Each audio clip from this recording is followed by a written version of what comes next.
My little brother woke me up at night and said we need to leave right now. So, we did. The hand on my shoulder was shaking me so hard my teeth rattled, and when I opened my eyes, Caleb's face was inches from mine in the darkness. His eyes were huge and terrified in a way I'd never seen before, not even when he broke his arm falling out of the treehouse when he was 8. "Avery, we have to go right now," he whispered, his voice cracking on every word. "I heard them talking downstairs and they're going to do something really bad and we can't be here when they wake up." I was still half asleep, my brain struggling to process why my 13-year-old brother was in my room at what my clock said was 2:47 a.m. on a Thursday night. I started to tell him to go back to bed, that whatever he heard was probably just a nightmare, but then I saw what he was holding. Our dad's hunting knife, the one he kept locked in the gun safe, was gripped in Caleb's shaking hand with dried blood on the blade. My whole body went cold and I sat up so fast I nearly headbutted him. "Where did you get that? Is that blood? Caleb, what's going on?" He was already moving to my closet, pulling out my backpack and stuffing random clothes into it with movements that were jerky and panicked. "I'll explain when we're safe, but we have maybe an hour before they notice, and if we're still here when they wake up, we're not going to be okay." His voice had this flat certainty that scared me more than the knife or the blood or any of it, because Caleb had always been the dramatic one, the kid who cried when we watched sad movies and got anxious about everything. Seeing him this calm while saying something this terrifying meant whatever he'd seen or heard had broken something fundamental in him. I threw off my blankets and grabbed the backpack from him, my hands shaking as I tried to think clearly through the adrenaline suddenly flooding my system. "Tell me right now what happened or I'm not going anywhere." Caleb's face crumpled for just a second before he forced it back into that scary, calm mask. I woke up to use the bathroom and I heard Mom and Dad talking in the kitchen. They didn't know I was awake. They were talking about how we're getting too old, how we ask too many questions now, how the people they work for said it's time to cut loose ends before we figure things out. His voice dropped even lower and I had to lean in to hear him. "Mom said your name first, Avery. She said you've been asking about why we never visit grandparents or why we don't have any baby pictures from before we moved here. Dad said we could handle it this weekend when we go on that camping trip they've been planning. Make it look like an accident. 2 kids drowned in the lake. Tragic story. Happens all the time." I stared at him, my brain refusing to process what he was saying because parents don't talk about killing their own children. Parents argue about bills and curfews and whose turn it is to do dishes. They don't plan murders. But then I remembered things that had never quite made sense. How we'd moved to this town when I was 6 and Caleb was 3, and Mom and Dad always said we couldn't contact anyone from before because there had been a situation with dangerous people. How they homeschooled us and never let us have friends over or go to other kids' houses. How Dad would disappear for days sometimes and come back with duffel bags full of cash that Mom would count at the kitchen table while we were supposed to be sleeping. How I'd found fake IDs in the garage last year with our parents' faces but different names, and when I asked about them, Dad had gotten this look on his face that made me never bring it up again. All the weird pieces that I'd always told myself had reasonable explanations suddenly rearranged into a picture that made my stomach hurt. "The knife," I whispered, pointing at it with a hand that wouldn't stop shaking. "Why do you have Dad's knife and why is there blood on it?" Caleb's eyes filled with tears, but his voice stayed steady. "I went to the gun safe to get something, anything we could use to protect ourselves if they tried to stop us from leaving, but it was already open and the knife was just sitting there on Dad's workbench with blood on it, fresh blood that was still wet. And there was a wallet next to it with someone's ID and credit cards. Someone I've never seen before. Someone who's probably dead now because of what our parents did tonight." He wiped his eyes with his sleeve and thrust my backpack at me. "We can process this later. We can figure out what to do about all of it later. But right now, we have to leave this house before they wake up and realize we know too much." Everything in me wanted to argue, to say this was insane, to wake up our parents and demand an explanation. But looking at my little brother holding a bloody knife in my bedroom in the middle of the night, I couldn't make myself believe there was a reasonable explanation that would make this okay. I grabbed the backpack and started shoving actual useful things into it instead of the random items Caleb had thrown in. Phone charger, my emergency cash from the drawer where I kept birthday money, a jacket, my laptop, because it had all my schoolwork, and I couldn't think clearly enough to know what we'd need. Caleb went to his room and came back with his own backpack stuffed with clothes and his tablet, and I could see he'd been planning this more carefully than his panic suggested, because he also had a first aid kit and bottles of water and granola bars from the kitchen. "How are we leaving?" I asked quietly, creeping toward my bedroom door to listen for any sounds from downstairs. "Dad keeps the car keys on him and the spare set is in their bedroom. We can't get to them without walking right past their door."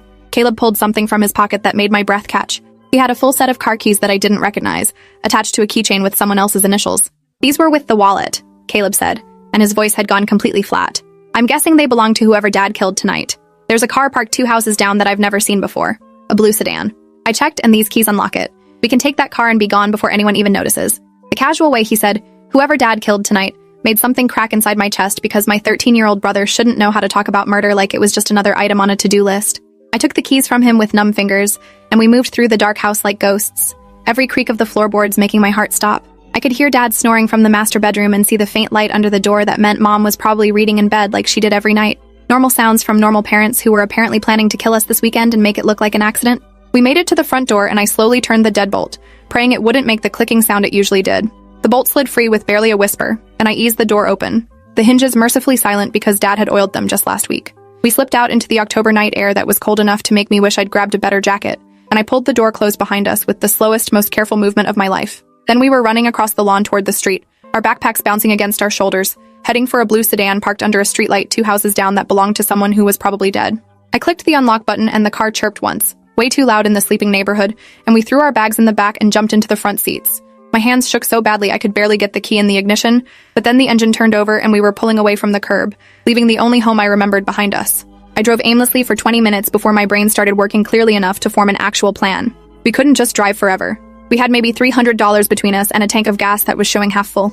We didn't have real IDs because our parents had always said they'd get us driver's licenses when we were older, which I now realized meant they never wanted us to have official documentation. We couldn't go to the police because what would we say? Our parents were talking about killing us but didn't actually do anything yet, and also we stole a car that might belong to a murder victim. That would get us sent straight back home where Mom and Dad would have a convenient explanation for everything, and we'd be trapped until that camping trip this weekend. Caleb was staring out the window with his arms wrapped around himself, and in the glow from the dashboard, he looked even younger than 13. Just a scared kid who'd had to grow up way too fast in the last few hours. We need to go somewhere they won't think to look for us, I said, trying to sound more confident than I felt. And we need to find someone who can actually help us. Someone with authority who won't just send us back. Caleb was quiet for a long moment before he pulled out his tablet. Before we left, I took pictures of everything I found. The knife, the wallet, the fake IDs in the garage, the duffel bags of cash in the basement that I found last month when you were at the dentist.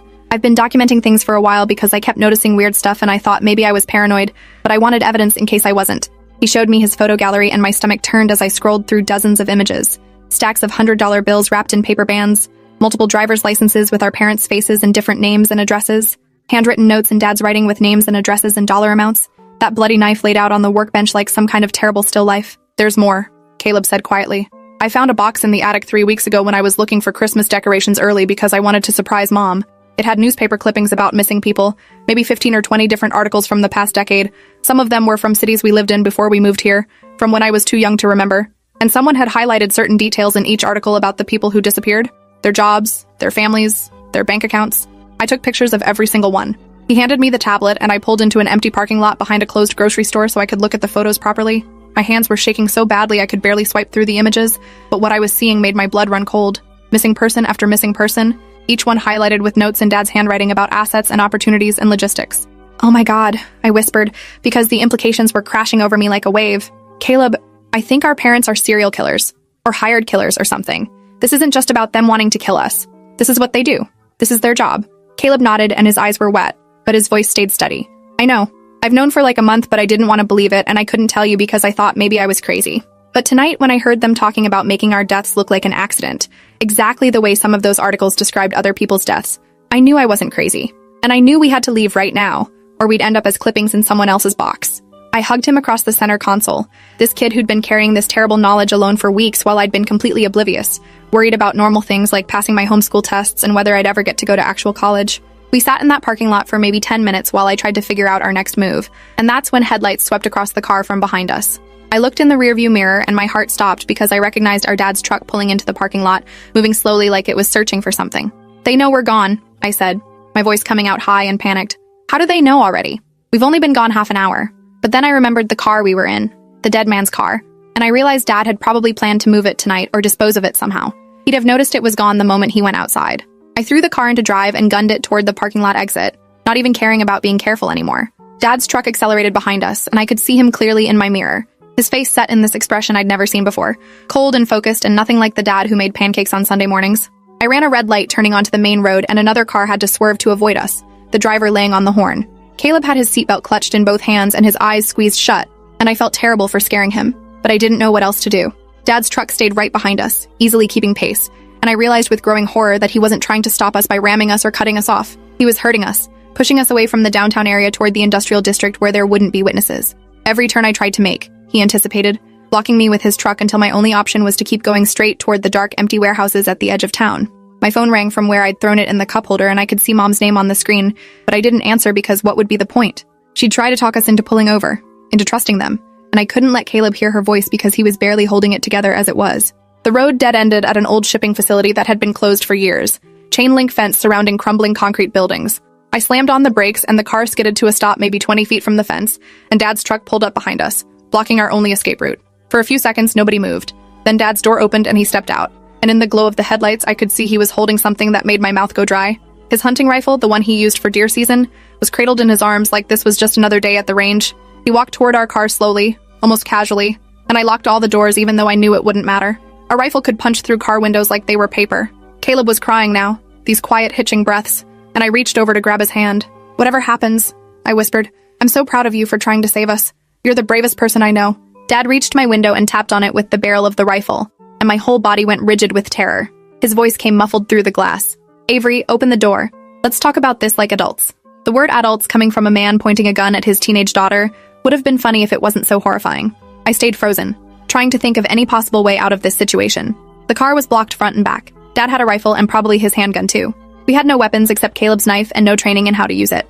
My phone buzzed with another call from Mom, and then a text message appeared on the screen. "We can explain everything. Please just come home." I almost laughed because what possible explanation could make any of this okay? But then Caleb made a small sound and pointed through the windshield, and I saw headlights approaching from a side road I hadn't noticed, coming fast toward the shipping facility. Dad saw them too, and his expression shifted from cold focus to something like concern. He stepped away from our car and raised the rifle, pointing it toward the approaching vehicle. The headlights resolved into a white van with government plates, and it skidded to a stop maybe 30 feet away, and I counted 4 doors opening simultaneously. People in FBI jackets poured out with weapons drawn and voices shouting commands I could barely process. "Drop the weapon! Federal agents! Hands where we can see them!" Dad's face went through several expressions in rapid succession: confusion and anger, and finally resignation. He lowered the rifle slowly and set it on the ground, then raised his hands. One of the agents rushed forward to secure him while others fanned out to check the perimeter, and I just sat there gripping the steering wheel and trying to understand how the FBI had possibly known where to find us. One agent approached our car, a woman maybe 40 years old with kind eyes and her badge held up high. She tapped gently on my window, and I finally unlocked the door with shaking hands. "Avery Cross?" she asked, and I nodded mutely. "I'm Special Agent Renee Caldwell with the FBI. You and your brother are safe now. Your parents are in custody, and they're not going to hurt you. I need you to turn off the car and step out slowly with your hands visible." I did what she said, my legs barely supporting my weight as I stumbled out of the car. Caleb scrambled out of the passenger side and ran around to grab me, and we stood there in the headlights holding each other while federal agents swarmed around us.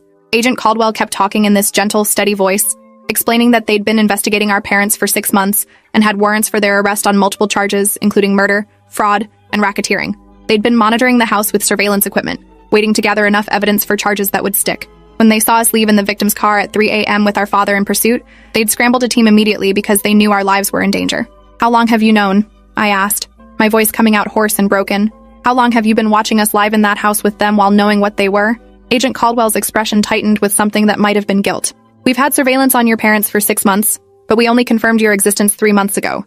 They'd hidden you very carefully, homeschooled you, kept you off all official records. We weren't even sure you were real until we got visual confirmation. Once we knew about you, we started working on a plan to extract you safely. But these operations take time to coordinate, and we had to wait for the right moment when we could prove immediate danger. Tonight, when we saw your father chase you with a rifle, we had all the justification we needed." She paused and looked at both of us carefully. "Did either of you know what your parents did for a living? Did they ever involve you in their activities?" I shook my head violently, and Caleb pulled out his tablet with shaking hands. "I figured it out recently," he said quietly. "I have photos of evidence I found in the house. I didn't know what to do with it because I was scared if I went to police they'd send us back home and our parents would know I talked. But I documented everything in case we got a chance to escape and find someone who'd believe us." He pulled up the photos and handed the tablet to Agent Caldwell, and I watched her face change as she scrolled through the images.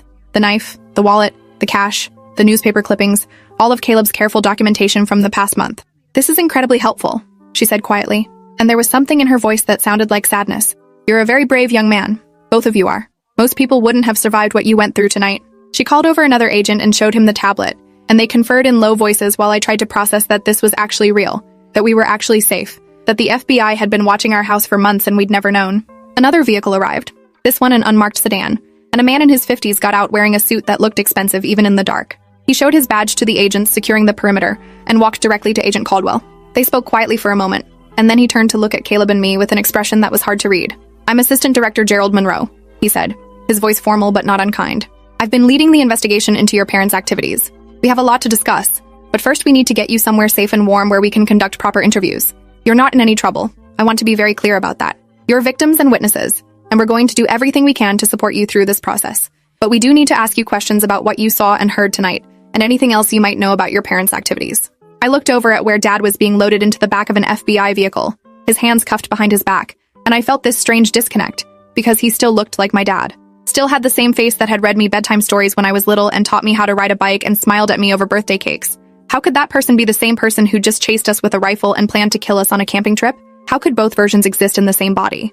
Mom was nowhere in sight, and I asked Agent Caldwell where she was. She's been secured at your house, Caldwell said quietly. She didn't pursue you like your father did, but she's equally culpable in everything they've done. You'll both give statements about what happened tonight, and then we'll work on finding you a safe place to stay while this investigation proceeds. Do either of you have any other family we can contact? Grandparents, aunts, uncles, anyone who might be able to take care of you? Caleb and I looked at each other and I realized we had no idea if we even had other family.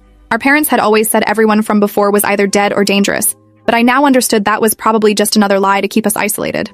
We don't know, I admitted. They told us we didn't have any family, that it was just the four of us against the world. I don't even know if Cross is our real last name or if that's another fake identity. Assistant Director Monroe's jaw tightened and he exchanged a look with Agent Caldwell that I couldn't interpret. We'll figure that out, he said. Our priority right now is your immediate safety and well-being. Let's get you out of this parking lot and somewhere more comfortable. They loaded us into Agent Caldwell's vehicle, a plain sedan that smelled like coffee and fast food, and we drove back toward town with 2 other FBI vehicles following us. I watched the shipping facility disappear in the side mirror and tried to process that less than 2 hours ago I'd been asleep in my bed, normal and safe, and now everything I thought I knew about my life was revealed to be a lie. The FBI field office was in a building downtown that looked like every other office building from the outside, but inside it was all security checkpoints and badge readers and agents moving purposefully through fluorescent-lit hallways. Agent Caldwell took us to a conference room with a table and chairs and a window that looked out over the parking lot. There was a camera mounted in the corner that she gestured to apologetically. Everything that's said in this room will be recorded for evidentiary purposes, she explained. But I want you to know that you're not suspects. You're minors who were kept in isolation by your parents and are now helping us understand the full scope of what they've done. Anything you tell us will be used to build our case against them, not against you. Do you understand? We both nodded, and she left us alone for maybe 5 minutes while she went to get water and snacks from somewhere. The silence in that room was oppressive, and Caleb hadn't let go of my hand since we'd gotten out of the car. Are we going to be okay? He asked quietly, and I didn't know how to answer because I had no idea what okay even looked like anymore. We're alive, I finally said. That's more than we would have been by this weekend. Everything else we can figure out. Agent Caldwell came back with bottles of water and a bag of vending machine snacks, and Assistant Director Monroe followed her with a laptop and folders full of documents. They sat across from us and Monroe opened one of the folders, pulling out photos that he laid carefully on the table. I recognized some of them immediately. Surveillance photos of our house and our parents entering and leaving at various times, but there were other photos that made my stomach turn. Crime scene photos of bodies and blood and evidence markers.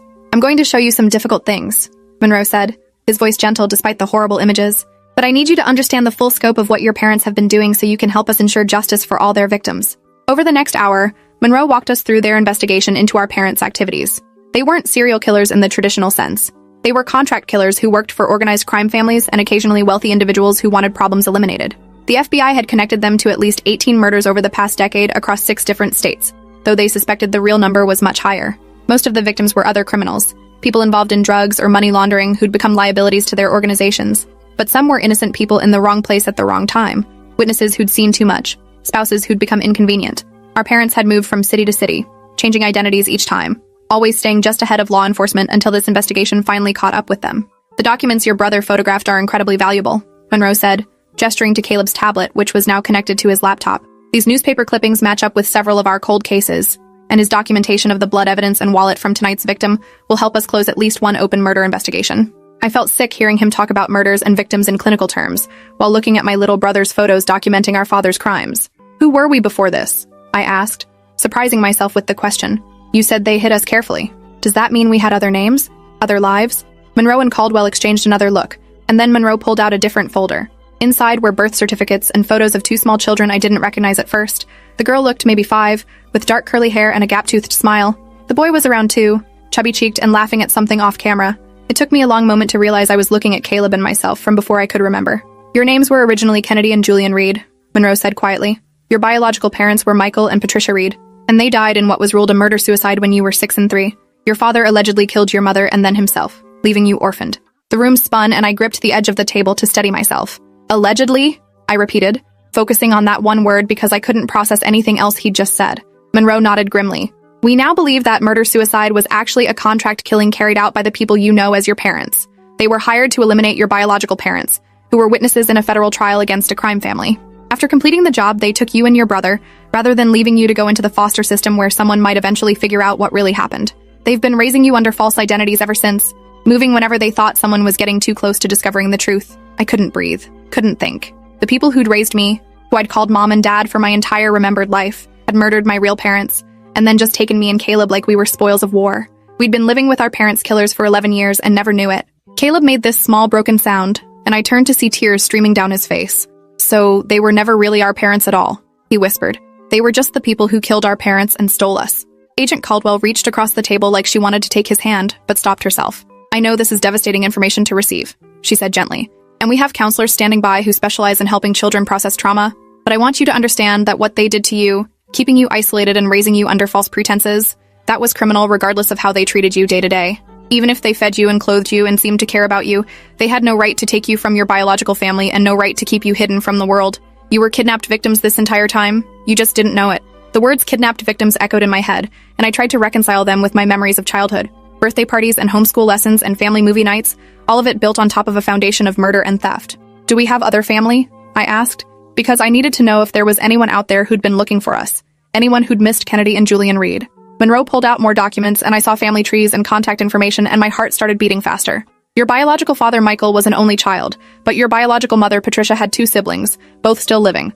Her sister, Rachel Gardner, lives in Oregon, and her brother, Thomas Barrett, lives in New Hampshire. We've already been in contact with them as part of our investigation, and they've been searching for you since you disappeared 11 years ago. They never believed the foster system story your kidnappers spread. They knew something was wrong, but they had no evidence and no way to prove what happened to you. He showed us photos of a woman in her 40s with curly hair like mine, and a man maybe 50 with Caleb's same nose and chin. Our aunt and uncle, actual blood relatives who'd been looking for us while we'd been living 40 minutes away from our aunt for the past 5 years, never knowing we had family who wanted us. The interview continued for another 2 hours, as they asked us questions about our daily lives, about things we'd seen or overheard, about any visitors or unusual activities we'd noticed. Caleb described finding the box of newspaper clippings and showed them every photo he'd taken. I told them about the fake IDs in the garage and the duffel bags of cash and the times Dad had come home with injuries he'd brushed off as work accidents. They recorded everything carefully and took copies of all of Caleb's photos. It was past 6 in the morning by the time they finally said we could take a break, and I realized we'd been awake for over 24 hours. Agent Caldwell took us to a different room that had 2 cots set up with blankets and pillows, and she explained this was where they sometimes let witnesses rest during long investigations. Someone will be right outside the door, she said gently. You're completely safe here. Try to get some sleep and we'll talk more when you wake up. But I couldn't sleep even though exhaustion was pulling at my bones. I laid on one cot while Caleb curled up on the other, and we stared at each other in the dim light filtering through the window blinds. Are you mad at me for waking you up? Caleb asked eventually, his voice small and scared. For making us run and causing all this? I reached across the space between the cots to grab his hand. You saved our lives, I said firmly. If you hadn't heard them talking, if you hadn't been brave enough to document everything and wake me up, we'd probably be dead this weekend. I'm not mad. I'm grateful. You're the reason we're still alive, he cried then. These quiet sobs that shook his whole body, and I got up and climbed onto his cot so I could hold him. We'd been through something no kids should ever have to experience, and we'd survived it together because my little brother had been brave enough to act when it mattered most. Eventually, his breathing evened out and he fell asleep against my shoulder, and I held him and stared at the ceiling and tried to process that our entire lives had been a lie. Someone knocked softly on the door around noon, and Agent Caldwell came in carrying paper bags that smelled like burgers and fries. We ate mechanically while she explained what would happen next. Our Aunt Rachel was flying in from Oregon that evening and had already been cleared to take custody of us temporarily while the investigation proceeded. There would be more interviews and eventually probably testimony in court if the case went to trial, but for now the priority was getting us somewhere stable and safe where we could start processing everything that had happened. Your aunt has been in touch with a trauma counselor who works with children in situations like yours, Caldwell explained. She understands you'll need intensive support, and she's committed to making sure you get whatever help you need. She's also been in contact with your Uncle Thomas, and they're working together to figure out the best long-term arrangement for both of you. I tried to imagine living with an aunt I'd never met, in a state I'd never been to, starting a completely new life at 17. Caleb would have to start real school for the first time instead of being homeschooled, learn to make friends and navigate social situations he'd been isolated from his entire life. The FBI brought in a counselor that afternoon, a woman named Dr. Sharon Kramer who specialized in helping children who'd experienced severe trauma. She sat with us in a different conference room and didn't push us to talk about anything we weren't ready for. Instead, she taught us breathing exercises for when the panic attacks hit and gave us worksheets about identifying feelings and coping mechanisms. What you've been through is extraordinarily traumatic, she said gently, and there's no timeline for healing from something like this. You might feel okay one moment and completely overwhelmed the next, and both reactions are normal and valid. The important thing is that you're safe now and you have people who care about helping you recover. She gave us her phone number and said we could call anytime we needed to talk, even if it was 3 a.m. and we were having nightmares. Having that concrete lifeline helped more than I expected, knowing there was someone who specialized in exactly what we were going through. Our Aunt Rachel arrived at the FBI office around 7 that evening, and the moment I saw her walk through the door, I started crying. She looked so much like the woman in the photos Monroe had shown us. Patricia Reed, our biological mother who'd been murdered 11 years ago. She had the same curly dark hair and the same green eyes and the same gentle expression, and it was like seeing a ghost of someone I'd never consciously known but somehow still missed. Rachel saw us and immediately started crying too, crossing the room to wrap both of us in a hug that smelled like lavender and felt safer than anything I'd experienced in years. "Oh my God," she kept saying, her voice breaking. "Oh my God, I can't believe it's really you. Kennedy, Julian, I've been searching for you for so long." Hearing our original names from someone who'd known us before the kidnapping felt surreal, like being introduced to people I should already know but couldn't quite remember. Rachel sat with us for over an hour just talking, showing us photos on her phone of our biological parents and telling us stories we'd never heard. She showed us pictures of me as a baby being held by Patricia and videos of Caleb's second birthday party where everyone sang and he'd smashed his face into the cake. "Your mom was my best friend," Rachel said, tears streaming down her face. "When she died, when they said Michael killed her and then himself, I knew something was wrong. Patricia would have never let that happen without fighting, and Michael adored her. He would never have hurt her. But the police said all the evidence pointed to murder-suicide, and I was just a grieving sister looking for someone to blame. Then you both disappeared from foster care and the trail went cold." She explained how she'd hired private investigators and pushed the police to keep the case open, but without evidence there was nothing they could do. She'd never stopped looking, never stopped hoping, and now here we were, alive and safe but so different from the babies she'd known.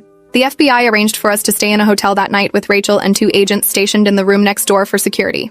They were concerned that other members of the criminal organizations our kidnappers worked for might try to target us as witnesses, so we'd need protection until everyone involved was in custody. Rachel ordered room service and we ate pizza while watching mindless TV, trying to act like this was normal even though nothing about it was normal. Around 10 p.m., Caleb asked the question I'd been avoiding thinking about. What happens to them? To the people who took us? Rachel's expression hardened in a way that made her look less like our gentle aunt and more like someone who'd spent 11 years being angry. "They'll be charged with kidnapping, multiple counts of murder, conspiracy, and probably a dozen other crimes," she said. "The FBI has enough evidence to put them away for life even without your testimony. But with what you've provided, there's no chance they'll ever see freedom again." I should have felt relieved hearing that, but instead I just felt empty. The people who'd raised me were going to prison forever for crimes including murdering my real parents, and I should have been happy about that. But part of me kept remembering the dad who'd taught me to read, and the mom who'd bandaged my scraped knees, and my brain couldn't reconcile those memories with the reality of what they'd done. "Is it wrong that I'm sad?" I asked quietly, and Rachel immediately shook her head. "Grief doesn't follow logical rules," she said gently. "You can grieve the parents you thought you had while also being angry at the people they actually were. Both feelings can be true at the same time, and you're allowed to be confused and conflicted about all of this because your situation is impossibly complicated." She told us about the therapy and support groups she'd already researched, about schools in Oregon that had experience with students who'd been through trauma, about all the plans she'd been making for years just in case she ever found us. We stayed in that hotel for 3 days while the FBI continued their investigation, and Rachel worked out logistics for taking us back to Oregon. Our Uncle Thomas flew in on the second day, a quiet man with kind eyes who cried when he met us and couldn't stop apologizing for not finding us sooner. "I should have pushed harder," he kept saying. "I should have known they weren't really dead. I should have kept looking." But Rachel told him firmly that he'd done everything possible, and the people who took us had been professionals at hiding.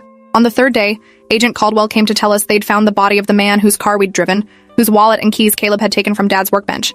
He'd been a low-level drug dealer who'd stolen from the wrong people, and those people had hired our father to make him disappear. The timeline suggested he'd been killed maybe an hour before Caleb woke me up, which meant if Caleb hadn't heard that conversation and acted immediately, we'd have been asleep when Dad came back to move the evidence. The preliminary hearing for our kidnappers happened a week after our escape, and Rachel asked if we wanted to attend. I said yes immediately because I needed to see them one more time, needed to confirm in my own eyes that they were really being held accountable. We sat in the gallery with Rachel and Uncle Thomas, and I watched as the people I'd called Mom and Dad were led into the courtroom in orange jumpsuits with their hands cuffed. They looked smaller somehow, diminished, nothing like the powerful, frightening figures from that parking lot. The prosecutor read the charges, and it took almost 5 minutes to get through them all. 36 counts total, including 18 murders, 2 kidnappings, fraud, weapons charges, and conspiracy. Our father never looked at us, just stared straight ahead with no expression. But our mother turned, and her eyes found mine across the courtroom, and for just a second I saw something that might have been genuine grief. Then the moment passed, and her face went blank, and she turned back to face the judge. The judge denied bail, citing the defendants as severe flight risks with the resources and skills to disappear completely, and ordered them held in federal custody pending trial. Walking out of that courtroom knowing they couldn't hurt us anymore, couldn't reach us or manipulate us or plan our deaths, felt like breathing for the first time in days. We flew to Oregon the next day, 3 tickets on a commercial airline with Agent Caldwell accompanying us for security. Rachel lived in a small town outside Portland, in a house that felt enormous after years in our isolated home. She had a guest room ready for me and had converted her office into a bedroom for Caleb, both rooms decorated with welcome signs and new clothes in our sizes. "I've been buying things for years," she admitted, showing us the closet full of clothes in various sizes. "Every birthday and Christmas I'd buy presents for the ages you would have been, hoping someday I'd get to give them to you." Starting therapy was hard because Dr. Melissa Torres, the counselor Rachel had found, didn't let me hide from any of the difficult feelings. She made me talk about the good memories of the people who'd raised me and acknowledge that I could miss them while also being angry about what they'd done. She helped Caleb process his guilt about not figuring things out sooner, about all the signs he'd missed before that last month. We went to therapy separately and together, sometimes with Rachel joining us to work on building new family relationships. Enrolling in actual school was terrifying after years of homeschooling, but the principal and counselors had been briefed on our situation and worked to make the transition as smooth as possible. Caleb started 8th grade and I started senior year, both of us completely overwhelmed by the crowds and noise and social dynamics we'd never learned to navigate. But slowly, week by week, it got easier. I made friends with a girl in my English class who invited me to study groups and didn't ask intrusive questions about where I'd come from. Caleb joined the robotics club and found other kids who were quiet and awkward and accepted him without demanding explanations. The trial was scheduled for 8 months after our escape, and the prosecutors warned us it would be difficult to sit through. They were right. For 3 weeks, we listened to testimony about all the murders our kidnappers had committed, saw crime scene photos and evidence, and heard the family members of victims describe their losses. Some days I had to leave the courtroom because it was too much, too overwhelming to reconcile these horrific crimes with the people who'd packed my lunches and helped me with homework. The prosecution presented Caleb's photos as evidence, and his documentation of that final night was crucial in establishing premeditation and intent. When it was our turn to testify, I stood in front of the courtroom and described hearing Caleb's voice in the dark, seeing the bloody knife, making the decision to run. I described the chase and the parking lot and the moment Dad had pointed a rifle at us. I answered every question the prosecutor asked and didn't look at the defense table where our kidnappers sat with their attorneys. The jury deliberated for 2 days before returning guilty verdicts on all counts. Our father was sentenced to life in prison without possibility of parole. Our mother got the same. Standing in that courtroom listening to the judge hand down those sentences, I felt this weird mix of relief and sadness. Justice had been served. The people who'd murdered my biological parents and kidnapped us and planned to kill us were going to prison forever. But it didn't feel like victory. It just felt like the end of something terrible that should never have happened in the first place. We went home to Rachel's house and she made us dinner and we sat around the table, this weird little makeshift family trying to figure out how to be normal. Uncle Thomas had moved to Oregon to be closer to us and came over for dinner twice a week. We were slowly learning our original names, responding to Kennedy and Julian instead of Avery and Caleb, though some days I still forgot and answered to the wrong name. A year after our escape, Rachel helped us plan a trip to visit our biological parents' graves. They were buried in New Hampshire where they'd lived before being murdered, and Rachel and Thomas had maintained the gravesite for 11 years. We stood in the cemetery and I looked at the names carved in stone, Patricia Reed and Michael Reed, and tried to feel some connection to these people I'd never consciously known. "I'm sorry I don't remember you," I said quietly, and Rachel squeezed my shoulder. "They loved you so much," she said. "Everything they did was to protect you and keep you safe, and they died trying to do the right thing. They would be so proud of who you've become." We left flowers and took pictures and drove back to Oregon, and for the first time since that night when Caleb woke me up, I felt like maybe we were going to be okay. Not fixed, because you don't fix this kind of trauma. But okay. Surviving. Learning to live with the complicated grief of losing parents twice, once to murder and once to the truth. Now it's been 2 years since that night, and Caleb and I are different people than we were when we ran. He's 15 now and thriving in high school, talking about wanting to study forensic science because of his experience documenting evidence. I'm 19 and finishing my first year of college, studying psychology because I want to understand trauma and help other people who've been through impossible situations. We still have bad days where the anxiety hits and we can't function, days when we have nightmares about the parking lot and the rifle and what would have happened if Caleb hadn't been brave enough to wake me up. But we also have good days where we laugh with Rachel and Thomas and our growing circle of friends, where we feel safe and loved and like we might actually have normal futures ahead of us. The people who took us, who we called Mom and Dad for 11 years, are locked away and can't hurt anyone ever again. And Kennedy and Julian Reed, the children who were stolen and hidden, are finally home. Thanks for hanging out till the end. If you want more stories, make sure to subscribe and leave your take below.